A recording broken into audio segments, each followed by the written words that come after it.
world in the early 1500s. They forcefully made the Indians work their plantations. Everywhere I f***ing go, you Indians are f***ing everywhere. Indian people are a joke. Look at this nasty Indira Gandhi. This is why. This is why. This is why. Your country will never be. ਆ ਦੇਖ ਲਓ ਜੀ ਇਦਾਂ ਗਾਲਾਂ ਕੱਢਦੇ ਨੇ ਇਹ ਕਹੀਂ ਤਾਂ ਮੇਰਾ ਨੰਬਰ ਆਣਾ ਬਣਾ ਕੇ ਵੇਖ your f***ing country cunt. Why are you here? Why don't you go back to India? And my skin became dirty and dark like the Tamilians. Racism. For most of its long history, which includes most of the history of the human race. Indentured servants. In this new system, millions of people were coerced into signing away their rights for 5 to 10 years at a time.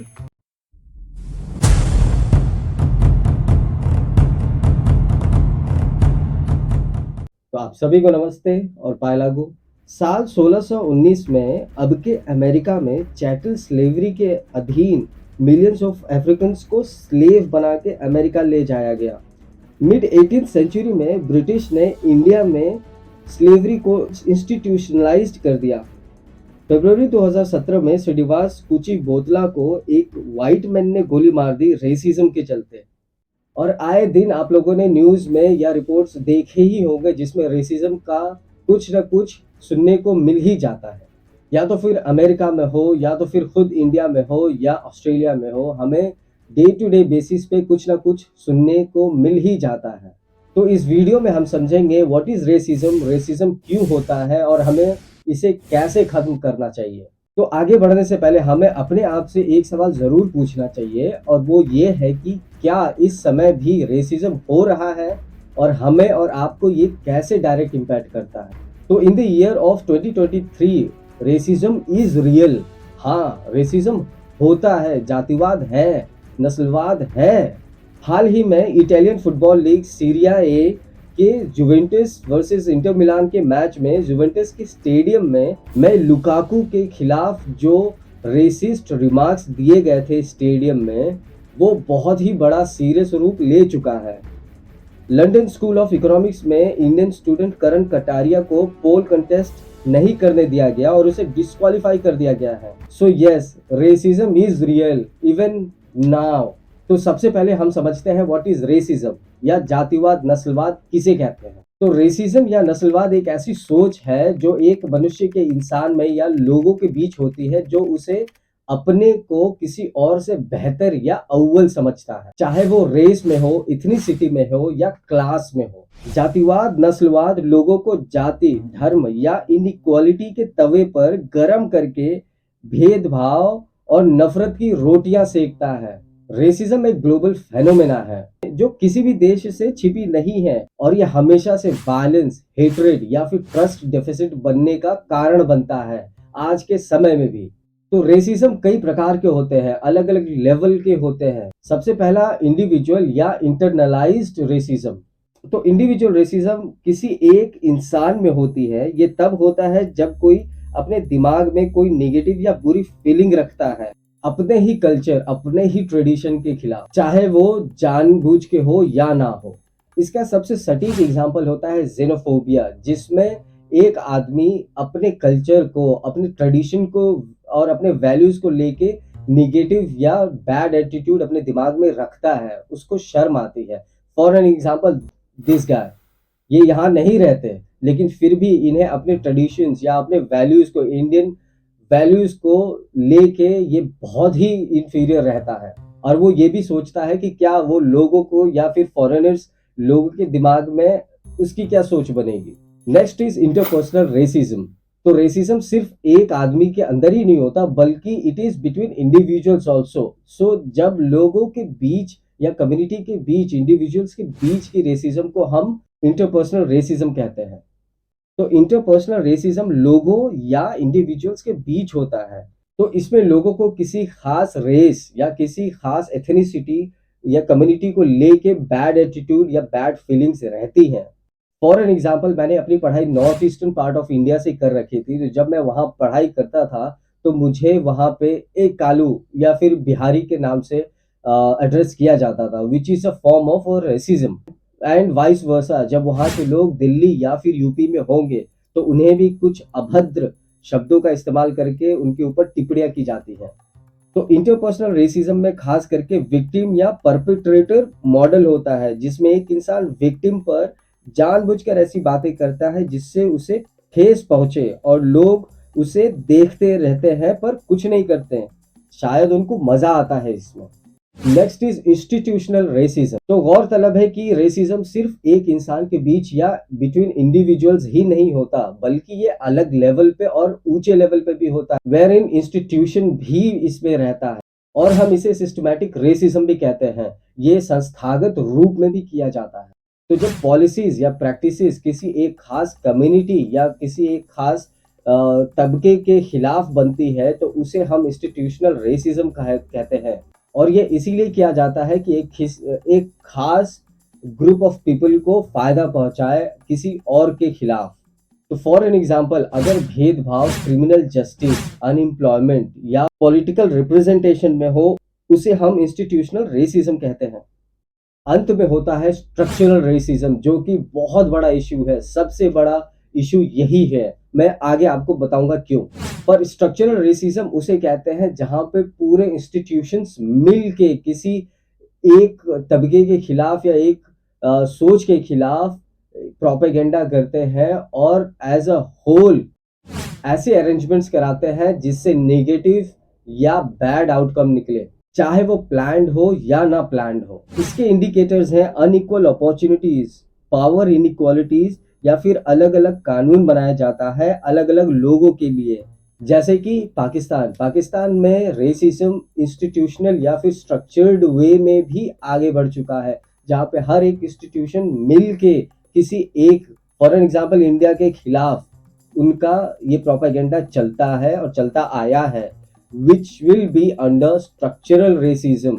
इसको दूर करना बहुत ही मुश्किल या कठिन होता है क्योंकि ये अंदर तक सन चुकी होती है। तो article 15 of constitution of India हो, या यूएसए का 14th अमेंडमेंट हो, या आर्टिकल 21 हो ऑफ द यूरोपियन यूनियन, या सेक्शन 51 हो कॉन्स्टिट्यूशन ऑफ ऑस्ट्रेलिया का, ये हर एक लॉज या प्रावधान इसलिए लाया गया था ताकि इक्वालिटी को बढ़ावा दिया जाए और रेसिज्म या किसी भी तरीके का भेदभाव ना हो। तो क्या फिर भी रेसिज्म रुक चुका है या नहीं होता है? तो आगे बढ़ते हम ये समझते हैं कि रेसिज्म क्यों हो रहा है, फिर भी क्यों होता है, व्हाई पीपल आर रेसिस्ट। लोग अभी भी क्यों रेसिस्ट या इस पे बिलीव करते हैं। तो लोगों का रेसिस्ट होना या रेसिज्म में पार्ट बनना बहुत सारे अलग अलग वजहों से होता है। ये डिपेंड करता है उनके मोटिव के ऊपर। तो उनका जो मोटिव होता है, जो उनका लक्ष्य होता है, उसी प्रकार से उनके कारण भी अलग अलग होते हैं। जैसे कि ये हिस्टोरिकल वजह से भी हो सकता है, सोशल, कल्चरल या फिर इकोनॉमिकल फैक्टर भी हो सकता है। तो रेसिज्म होने का सबसे बड़ा कारण होता है मिस इन्फॉर्मेशन, गलत सूचना। जब किसी भी इंसान के अंदर गलत सूचना होती है किसी और के प्रति, तो वो उस फीलिंग को, उस एटीट्यूड को अपने अंदर एक्यूमुलेट करता रहता है और इसी वजह से उसके रेसिज्म को बढ़ावा मिलता रहता है। तो ये खास करके मीडिया, एजुकेशन या फिर सोशल इंटरेक्शन से होता है। अगर आप ऐसे किसी ग्रुप में बैठे हैं जहाँ पे किसी के खिलाफ कुछ नेगेटिव थॉट्स हैं, आप उनको सुने तो आपकी थॉट्स भी उसी हिसाब से एक्यूमुलेट होती रहती हैं और आपके अंदर भी जाने अनजाने में वो फीलिंग्स आ जाती है, which one day will definitely take a form of a racism. दूसरा होता है fear and sense of threat, जैसे कि पावर के खो जाने का डर, रिसोर्सेज के खो जाने का डर, या तो फिर फियर ऑफ चेंज, बदलाव के डर से भी रेसिज्म में बढ़ोतरी होती है। तो किसी को डर रहता है कि मेरे हाथ से सत्ता ना चली जाए, इस वजह से उनकी नेगेटिव फीलिंग्स बढ़ती रहती हैं। या तो फिर ये भी होता है कि मेरे रिसोर्सेज कहीं उसके हाथ ना लग जाएं, उसके डर से भी ये बढ़ता है। End of course fear of change, जब उनको लगता है कि बदलाव आने वाला है या फिर सत्ता हमारे हाथ से जा रही है, वो भी रेसिज्म का कहीं ना कहीं पार्ट लेकर ही बाहर आता है भविष्य में। Finally, racist believe and attitudes due to personal experiences. जब किसी के अंदर रेसिस्ट बिलीव होता है या तो फिर उसके साथ कोई ऐसा इंसिडेंट हो जाता है जिसके वजह से उसके अंदर वो एटीट्यूड बन जाता है which definitely takes a form of racism in the future. तो हमने बात किया कि हर एक देश, हर एक पॉलिसी मेकर ने अपने हिसाब से ये टैकल करने की कोशिश कर रखी है, या कम से कम उनके कॉन्स्टिट्यूशन में ये प्रावधान है, लेकिन फिर भी गवर्नमेंट्स या फिर एंटिटीज क्यों नहीं कंट्रोल कर पा रही हैं? So why they are failing to eradicate और stop racism in today's time? सबसे पहला है हिस्टोरिक या फिर सिस्टमेटिक रेसिज्म। तो रेसिज्म का मुख्य आधार जो होता है वो इतिहास होता है, और वो आज से नहीं बल्कि लगभग हर एक देश का जड़ बन चुका है। और इसी वजह से जो लोग आज की सरकार में बने बैठे हैं, उनकी पॉलिसी मेकिंग में, उनके प्रैक्टिसेस में या इंस्टीट्यूशंस के हिसाब से उनकी ये रेसिज्म झलकती भी है दूसरे कम्युनिटी या दूसरे तबके के खिलाफ। दूसरा है पॉलिटिकल पोलराइजेशन। तो जैसे मैंने आपको बताने की कोशिश की कि रेसिज्म लोगों को बांटने का या भड़काने का काम करता है, और इसी वजह से गवर्नमेंट्स भी एंटी रेसिज्म इनिशिएटिव्स नहीं ले पाती हैं, या तो फिर उनको डर रहता है उनके वोट बैंक खो जाने का। अगला है लैक ऑफ रिसोर्सेज। तो रेसिज्म को टैकल या खत्म करने के लिए रिसोर्सेज भी चाहिए होते हैं बजट के रूप में, जैसे कि एजुकेशन, हेल्थ केयर या एम्प्लॉयमेंट वहां पे प्रोवाइड करके। तो अगर गवर्नमेंट के पास रिसोर्सेज नहीं होते हैं, बजट नहीं होता है, so again that is why they also fail in tackling the racism. Next and the most important reason कि गवर्नमेंट क्यों नहीं कंट्रोल कर पा रही है, वो है lack of awareness and education. ज्यादातर लोगों को तो इसका इतिहास, हिस्ट्री पता ही नहीं होता है, विच इज व्हाई वो रेसिज्म को समझ ही नहीं पाते हैं। और जब एक आदमी अपने इतिहास को या तो फिर उस कारण को नहीं समझ पाता, तो अपने अंदर रेसिज्म को भी वो आइडेंटिफाई नहीं कर पाता है।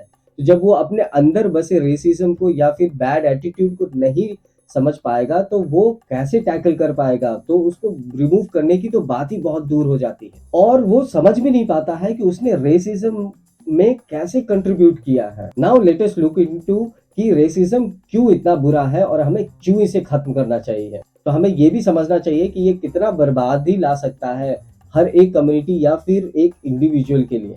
तो सबसे पहले इसलिए क्योंकि ये एक ह्यूमन राइट इश्यू है। आज के समय में ये बहुत बड़ा ह्यूमन राइट इश्यू है, क्योंकि ये एक फंडामेंटल ह्यूमन राइट को वायलेट करता है और लोगों को और सोसाइटी को साथ नहीं आने देता, और इसका डायरेक्टली इम्पैक्ट लोगों के लाइव्स, लाइवलीहुड या फिर उनके वेलबींग पर होता है। दूसरा है इट परपेचुएट्स इनइक्वालिटी। तो ये इनइक्वालिटी को बढ़ावा देता है, दूरियों को बढ़ावा देता है, जिसकी वजह से लोगों के बीच क्लैश होता है और डिस्ट्रस्ट का माहौल बना रहता है। And this directly impacts on education, health care and other essential resources and opportunities, harms individual and communities. जातिवाद का बुरा प्रभाव डायरेक्टली लोगों को और उसके समाज पर होता है, और अल्टीमेटली ये लोगों के मेंटल हेल्थ पर बहुत ही बड़ा असर छोड़ता है, और उसके वजह से उनकी लाइफ एक्सपेक्टेंसी रेट भी बहुत ही लो हो जाती है, और यह हमेशा सोशल अनरेस्ट बनाया रखता है और वायलेंट या हिंसा का भी कारण बनता है। तो जो हिस्टोरिकल है, इतने सालों से, इतने जन्मों से चले आ रहा है, और जिसे गवर्नमेंट्स भी नहीं कंट्रोल कर पा रही हैं बंद करने में या रोकने में, तो उसे हम कैसे बंद कर सकते हैं? So stopping racism requires a multifaceted approach and time. तो सबसे महत्वपूर्ण हमारे लिए ये है कि हम इसे पहचानें, आइडेंटिफाई करें, रिकॉग्नाइज करें, और फिर हम इसे टैकल करें एंड रियलाइज कि it is very harmful and unacceptable, और हम सब मिल के एकजुट होके इसके खिलाफ काम करें, अनलेस आप भी अपने आप को किसी ना किसी से सुपीरियर मानते हो।